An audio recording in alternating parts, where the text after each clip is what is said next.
Hello and good morning, Coffee with Carl number 32. I want to apologize for not being here last week. It was just a crazy week, and I had to make the choice between doing one of these or doing my video on the Cordoba's engineer boots. And if you didn't check that video out, I'll put a link somewhere around here so you can. That was a fun video to do, and it was cool because, again, I got to shine a spotlight on a small maker, which I really love to do. And I think that, you know, if you don't know much about my kind of ethos and how I go about making videos, one of the things that I love more than anything is finding a very talented small maker, one person shop kind of thing, and then taking what they're doing and bringing it to a broader audience. Now, yeah, okay, like financially, it's not the wisest move, right? It would be way more lucrative to make, you know, an Iron Ranger video or something about a common boot that people know about already, or a jacket, or another video about shot or something like that, which you know you can mix in there because those are the ones that ultimately get the most views. But when it comes to impact to somebody's life, sometimes that can really, those videos can really supercharge a company. You know, a lot of times you're a small shop and you just don't have the marketing budget, right? You're going, well, I'll do a little guerrilla marketing on my own and I'll post Instagram and I'll do what I can. But, you know, when it comes to ads and stuff like that, you know, you see it with a company like Thursday Boots, who just seems to be everywhere. If you've ever Googled boot in your life, Thursday Boots probably shows up in your feed. So, you know, a lot of the times these smaller companies, they just don't have that budget. Look at Brunt, right? They're everywhere. You can't get away from them. And guaranteed that's a reason that people have bought their stuff. If you have millions of dollars invested in your company, like a company like Brunt does, then you can afford to do that. However, I found that most of the time the people who are making amazing stuff, they're really not marketing people. They're craftsmen. So they're actually sitting down in their workshop, maybe standing up or maybe laying down or hanging from the ceiling. I don't know what they're doing, but they're making great things, and they're not really concentrated on any of the other stuff. So this happened with Gabbard from Creosote, of course. You know, I did a video on that nail shank a long time ago. He was already popular. He was already an established bootmaker, but I think I helped to bring him to a broader audience. And I think the same thing can be said with Field Leathers. Of course, Eugenia now with Gaucho's boots and Cordoba's. So these are brands that are, you know, you have to kick over a few rocks to find them. And in small communities, they're well known. You know, I mean, if you're a boot nerd like I am and like you may be, well, then you probably have already known about them. But hey, a lot of people haven't. So I really get a lot of fulfillment out of doing that. So I really enjoy it. And it's one of the things that I'll do that I hope is like one of my things, right? Is trying to help smaller makers. I just find it's very rewarding to me, even though business-wise is probably not the best decision.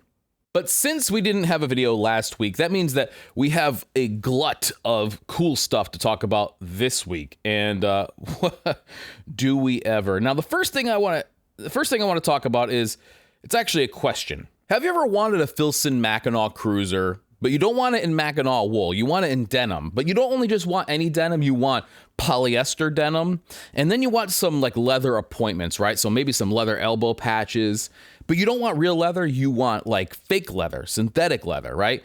And you don't want the lining to be Oxford cloth like in a cotton. You want that also to be polyester.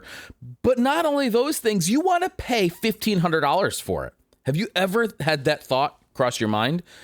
Yeah, me either. But that's what Filson has given us with this travesty, this Junya Watanabe cruiser. Now, I don't know who Junya Watanabe is. I assume there's somebody probably in the streetwear scene, because a lot of this stuff looks very streetwear-esque. But they're charging $1,500 for this abomination, and it looks god-awful. I gotta tell you, this thing just looks terrible, even from just an objective standpoint, where I say, okay, if this was just something I took off the rack, the denim, because it's polyester, looks shiny. The same thing with the elbow patches. They look cheap. Everything about it looks cheap. Now, okay, it looks like they've done a couple of different, different things with how they've used the denim. I'm looking specifically here at the pockets. That's pretty cool. The back of the thing is entirely in black. It's not in denim at all. So that's interesting as well. I'm not really saying it's my thing at all, but I just don't understand this. It's, to me, this is ugly. And they took a perfectly good design with the Mackinac Cruiser and they interpreted it in a version that I just think is absolutely god-awful. Now, maybe I'm mistaken and polyester denim is something I've got to check out, and I just don't know. That's entirely possible. And I always try to leave room for error because I certainly don't know everything. I haven't experienced everything. And there have been more than one time throughout my life where I've had a standpoint on something, and then when provided with new information, I've changed my mind. And I think that that's how we grow, right? But when I see something like this, it just looks like a cash grab to me. This is like for the Supreme crowd and people who are into that kind of things, which I am not. I am not at all, and I assume you aren't either. We like to buy things that we could possibly have forever. Now, yeah, we may collect those things, but that's what we like. And I don't think there's anything wrong with collecting things that are high quality. They'll always be there. They'll always serve you well. And typically, wool has been traded for centuries now. I don't think that's going to change. So when I see something like this, I just go, blah. Like that is, come on, Filson, what are you doing? I mean, you're already a husk of what you used to be. Can you have some redeeming quality? Well, thankfully they did. And actually, this was a little encouraging to see because I was like, okay, well, I'm really glad to see that they actually maybe haven't lost their way entirely. Filson came out with a line of Surveyor bags, what they're calling, and they actually look pretty good. So they're made with waxed Cordura nylon. Now, Cordura is a hell of a material. I don't really know the ins and outs of exactly how it's made, but what I do know is that abrasion is like not an issue with Cordura. So brands like Blackladder, Snickers Workwear, 1620 use a lot of Cordura, and actually Carhartt use a lot of Cordura in their stuff as well. Typically, though, they'll use like, rather than like, okay, for example, with this, this is a waxed Cordura, almost like a canvas weave, where a company like Carhartt will use like stretch Cordura in the knees of their some of their stuff, along with their own proprietary fabric. And so anyway, Cordura is a hell of a brand making some really cool materials. They have a nice lineup. It's almost like Gore-Tex, right? There's a lot of different things that fall into the Gore-Tex umbrella. But this is a really, really cool collection. I got to tell you, I was encouraged, and then I was further encouraged when I saw the prices. So we have the Surveyor backpack, which is $225. Not too bad in the world of heritage goods at all. Surveyor messenger bag, $195. Not bad. And then, of course, the one that I liked was the Pullman pack, which is $275. And they also come in some really cool colors. So you have your black, you have your green, if you're into like the typical Filson colorway, but they also have a tan with like a blaze orange, which I think looks really cool on all the models. Now, it definitely stands out, but if you're going to use these for what I assume their intended purpose is in the field, that's what you want. I have worked in the field on the railroad, in new buildings, and in a lot of different scenarios, and oftentimes the things that are darker colors get forgotten or left behind or whatever, which is why so many things are in blaze orange or neon yellow. And I got to tell you, I was very happy to see this. It was a glimpse of hope in Filson's otherwise very disappointing catalog, of which they're not even making their catalog anymore. Can you believe that? For years, I did a catalog review, and I loved them, and I would always praise their catalogs. Beautiful photography, put together so nicely, and then they just decided not to do it anymore. Now, I'm sure it was an expense, guaranteed, and they did some sort of cost-benefit analysis, but it was one of those old-school things that they did that I really loved, and it was like they're slowly just carving out the middle of this thing. They're just hollowing out what used to be a great company, and I'll never really get over it, I don't think. But on to another gem here. This is, I think I might be getting one of these just because, good God, it is beautiful. It's from the company Sugarcane. And now it has a really weird name. This is called their Fiction Romance 6.9 ounce Indigo Kasuri Work Shirt. And oh my God, texture. Talk about texture. This is just, it's beautiful. What a gorgeous job they did with this. Now, I think that what they did is something with some ecru dyed yarns. Let's read the way that this was made because I have to refresh my memory as well. This long sleeve shirt is made out of 6.9 ounce kasuri fabric inspired by old Japanese cloth from the early Showa period and replaced with indigo dyeing. 2 colors of yarn, unbleached and green, are unevenly dyed in several different pitches used for the warp and weft yarns and carefully woven on a power loom. The shape is based on a basic 1950s US-made work shirt with 3-needle rolled stitch seams, and the front buttons are made of elegant brown cat's eye shell buttons. 100% cotton, made in Japan. Beautiful, beautiful, beautiful, and it's $160. I don't see any reason not to get this. I want to check the fit, but beautiful shirt. And this is one of the ones that really caught my eye and is one of probably the best looking ones that I've seen all year. Carhartt, one of my favorite brands. Again, they don't do everything right, but what big brand does, they've been around for so long. They have been fantastic to work with. Really good people over there. And I know that sometimes can maybe skew my opinion, but regardless of whether we're aware of it or not, we always have some sort of biases in our opinion. So, you know, I at least will try to tell you my biases so you can kind of maybe listen to it and take my advice with a grain of salt, so to speak.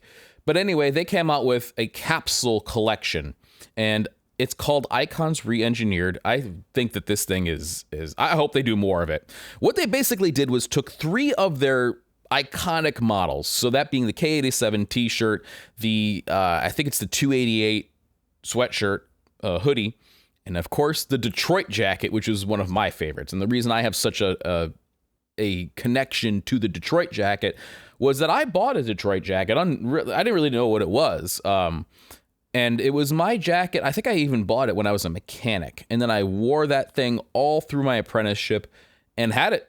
I still have it today, as a matter of fact. This thing, and I know it doesn't look, you know, the greatest. I mean, it's worn and everything like that, as most good workwear should be. But that thing was awesome. And I think it got more wear than anything else I ever wore in the field. And the fact that little fly flying around there. The fact that it survived through all of that. Now it has PVC glue on it and, you know, all the stuff that you run into in construction. But I have a very, very special place in my heart for the Detroit jacket. It got me through 20 some odd years of manual labor, and I just think it's perfect. Now, what I liked about it was high, so I could put on a tool belt and it wouldn't interfere with that. And it was just perfect in a lot of ways. The one I'm talking about specifically was the J97. That was the old school version. There was one even older than that, has a Q in the name, and I can't remember exactly. I did a whole blog post where I listed out everything I could find online through my buddy Archive Dave, who actually works in the archive at Carhartt, and then, of course, scouring the internet for the rest, where you could find all of the different designations, model numbers of Carhartt Detroit jacket, and that's and descriptions too. So if you want to go hunting for something, or if you have something you want to maybe look it up, hopefully that acts as a good resource. But they have a new version of the Detroit jacket, and why I'm spending so much time talking about that is that if you don't remember, a little while ago there was a reimagining of the Detroit jacket, which was controversial. People either loved it or they didn't. It had a drop tail instead of a flat hem, which, you know, took away a little bit of the charm, I thought. I like that higher cut of the original one. They added a few things. They changed the lining. They got rid of the Detroit cuff. They there was a number of other things that they did to it, which in a way I felt really kind of gutted the soul of the thing and the way it was this old school great jacket. The Detroit jacket was Carhartt's original jacket. Now they had the chore coat, but then when they came out with a jacket, it was originally called the zipper jacket. And I don't think it was until the 90s that it actually got the name Detroit jacket, but it's basically unchanged and it's simply perfect. As a matter of fact, I reimagined it when we did the Workhorse. That was what that was based on, was my old work jacket. So the new one under this Icons Re-Engineered is definitely more like the old one. Now, it's not exactly the same. Something's going on with the cut. The sleeves are a little bit narrower. There's not as much of a taper in the body, but at least it's going in the right direction. And who knows what's going to happen? I mean, as you can see, Carhartt keeps, you know, they keep reinventing things, you know, and collections will come and go. And they just think about the Yukon Extremes line that they revamped a while ago. That's gone. And now it was replaced by the Montana line. Last year, they had the LWD line, and now that's gone. and that's going to be replaced as well. So a lot of times when you see these things come out, if you want them, grab them, because sometimes they have a way of constantly chaining, and there's a lot of churn there. So like they're always coming up with something new. This Detroit jacket, I think, is going to hit the mark right on the head for a lot of people, especially if you're somebody who's built a little bit more slim. For me, I find it a little bit constricting, especially in the kind of, they have a little bit of stretch to it, but I don't know. I don't think it's enough. And I think they were close, but no cigar as far as I'm concerned. Now, they don't make stuff specifically for me, so I think this is going to be a home run for most people, but that Detroit jacket is really cool. And now it's also available in a women's model, which is great. So Carhartt's really good about not doing what they call in the industry pink and shrink, where they basically just take the men's version, make it smaller, and then put it in some pastel colors. So the good thing is that Carhartt doesn't do that. They'll usually just completely revamp it according to a woman's proportions and have it as its own thing. And they've done that with all three of these things. So there's a women's t-shirt, a women's sweatshirt, and a Detroit jacket for the first time. So I think that's really, really cool. And I got to tell you, it's the reason I'm wearing this right now. This is actually their sweatshirt. This is the sweatshirt from that Icons re-engineered collection, and I love it. It's a French terry, and it's also garment dyed. So you can even see here that the patch, the Carhartt patch, can you see that? It's green, just like the rest of it. So they actually garment dye it, which gives it this great worn-in look, and I think it's only 7 ounce or 6.9 ounce or something like that. French terry cloth. It's a very light sweatshirt. So most of us are used to the Carhartt sweatshirts being these big, pillowy, warm things, which is great for the wintertime and for layering and stuff. But it's late May. Today it's going to be 80 degrees out, and this morning was a little chilly. This is perfect. So I love this. As a matter of fact, like I said, these things tend to go away, and I think I'm going to have to buy another one just so I have two, you know what I mean? In case one completely wears out, because this one's beginning to get a lot of wear, and I absolutely love it. So I gotta tell you, I am biased. I love Carhartt and the things that they do for the most part, but I think this is a real winner here, and I can only hope that they go forward and keep doing this with some stuff, right? I'd love to see an online version of the chore coat. Please, Carhartt, please give that to us. I would love to see some hickory stripe stuff. I would love to see a version of their original railroad overalls. That'd be really cool. I think they're called the RO1 or something like that. Whatever, but I would love to see some other icons re-engineered. If anybody at Carhartt is listening, maybe, please. Speaking of heat straps, like I said with the Detroit jacket, they have come out with their waxed Anorak. Now, this was released on Sunday, and I think they did a spectacular job with this. I was actually talking with Jordan about the design, and we went back and forth quite a bit. Now, I wouldn't say this is a collaboration. I think that, originally we had kind of just spitballed some ideas, and he asked me for my input, and which I'm more than willing to give. If you've ever talked with me, you know that I'm I can be chatty. So, I was happy to talk to him about it, and they did a great job. It looks really, really cool. Now, this is the one thing, and I think that is a real obvious way to make it a cooler piece. Why not take this, all right? Because you have that lacing section here, right? Which they've even done with a leather lace, which looks very much to me like a Pacific Northwest gusseted boot, right? So no, why not work with like Franks or Nicks or, Whites and come up with a version that is a collaboration using maybe some of their work boot leather for different appointments throughout the thing. And I'm not saying you got to go with a leather section in the middle, a little like leather gusset, but maybe one of their laces or something and just do something like that. It seems like a no-brainer because that sort of looks like a boot, the lacing system there. So why not? Anyway, I don't have one. I haven't checked it out, but the guys from Heat Straps are doing great things. They're constantly refining it. They also came with a whole bunch of shirts. They are expanding their catalog at a rapid rate, and I'm excited to see it because, look, the more competition that's out there for great American-made or just heritage-made goods in general means that there's going to be better stuff for us to choose from. So that looks like a good piece.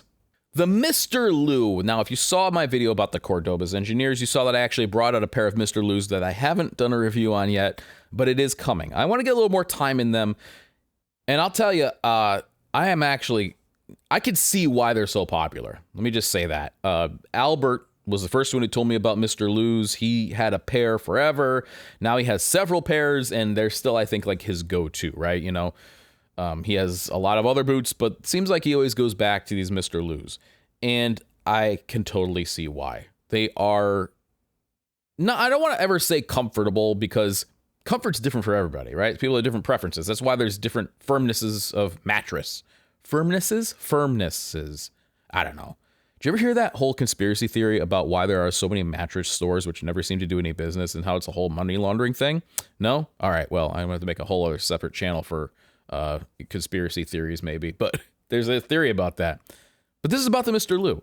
Well, Ironheart has come out with their own collaboration with Wesco to do a Mr. Lou version. Now, it looks great. I got to tell you, it looks really, really great. And I know you can tell that there's a but coming, but it's the Wesco 10-inch horsehide engineer boot in natural. It says the 10-inch pull-on Wesco engineer boots are back. 10-inch pull-on natural veg tan Miriam horsehide engineer boots with a Dr. Sole, half outsole and heel. You know, all the other good stuff from the Mr. Lou, you know, from Wesco. Now, here's the thing. Okay, these things cost $850. It was $100 more than a typical run-of-the-mill Mr. Lou. To me, it's not special enough to pay that inflated price. I'd rather just get the regular version. Now, I actually got the Baker's special in Latigo. So it was Horween Latigo, which is like a, I think it's a retannage. God, I don't know. I mean, it's the morning. I'm kind of like still not firing all cylinders. But it's a really beautiful leather, and that was $750. Now, I know this is horsehide, and horsehide's more expensive, but $100 more? I don't know, man. I mean, like, yeah, when you're up, it's funny because when you're in the higher price tiers, you start thinking, okay, well, yeah, it's only $100. You know, the original one's $750. But what if this was a $300 boot and the one that was made out of a different leather was $400? Now it's a much bigger gap. All that to say, I'm not going to be getting it. I think that if you're going to go with horsehide, there's a lot of other better options out there. The Mr. Lou is a fantastic model. I think that's why it's so popular. However, I don't really see a whole lot of Ironheart's impact here other than it being made up in a different leather. And it seems to me that if maybe you were to go to Wesco and do a custom version of it, you might be able to get this for cheaper or whatever. Like, my whole point is, what's Ironheart's contribution to this? I don't know. It doesn't seem like there is any. And so that's the last pick I have. And actually, that segues us kind of nicely into the world of collaborations. And I want to talk about this because this came up on my Discord this week. And it was basically, we were talking about collaborations and what makes a collaboration versus just slapping your name on something. A lot of companies will do this where they will take a typical model that they have already, and then they will just put it in a different leather or a different color and then call it good. And I don't really see that as a collaboration of sorts. Now, of course, not every company wants to build a brand new last for you, or a new jacket model or a new shirt or whatever it is. But to me, that's the fun. You know, like the most successful collaboration that I've done is the Workhorse, and that was a ground up version. So, you know, we started off with a sample, we refined it, we went through another sample. I think we went through like 2 or 3 rounds of samples before we finally got it dialed in. And then I said, you know, I think we even made a couple of adjustments between the one that I had and the ones that went out. And that's often what'll happen is like we get it so close, then we realize there's one little thing that needs to be tweaked. So actually the version that you get is better than the version that you see in my video, which is cool. Same thing can be said for our upcoming Thursday collaboration. This is a whole new last. They've never done a last like this before. If you know Thursday, you know they're usually very, very sleek. This heel hasn't been done. These are all things that were kind of on my wish list of things to incorporate into a boot. And so they were able to make a whole new model, not just take something and, you know, put it in a different color, a different leather. It's a whole new thing. And I love that collaborative effort of creativity with a brand, you know, like I don't know how to build a boot. I would love to learn someday. I don't know how to make a jacket, but I know people who do. And I have had experience with a lot of different products and can take little sections of ones that I like and then put it into something that I would like. And I don't see that when a company takes something like we're talking about here with this Ironheart Wesco collaboration, they didn't collaborate. That's the Mr. Lou in a different leather. Like Wesco could have done that. And the reason they didn't is so that they could get the marketing push from Ironheart, right? Ironheart is going, hey, we'll put this out to the market. Now, I know Ironheart have done a few things that have been different, right? Like they've taken the Wesco, I think it was the Boss Boot, so the Boss Boot upper, and then they've used the Mr. Lou lower, and then they have done some special configurations, and I think they even did a low version of it at one point. That's cool, because that's different. That's something that's a little bit unique and you can't get from Wesco. This, on the other hand, is just in a different leather. So to me, a collaboration is best when it's a true back and forth and exchange of ideas to come up with something totally unique. And so, I'm doing collaborations right now with Thursday, as I mentioned. We're about a year of one with Jim Green, and then another one with Field Leathers, and several others that are sort of in the beginning stages. But that's the way I like to do them.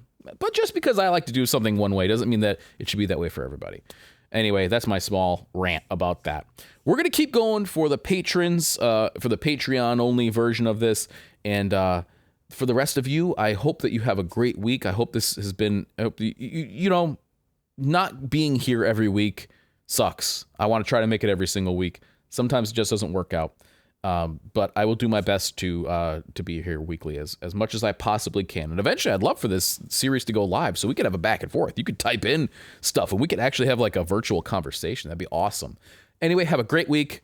I will talk to you next week. And, that Filson, man, I'm still not over it.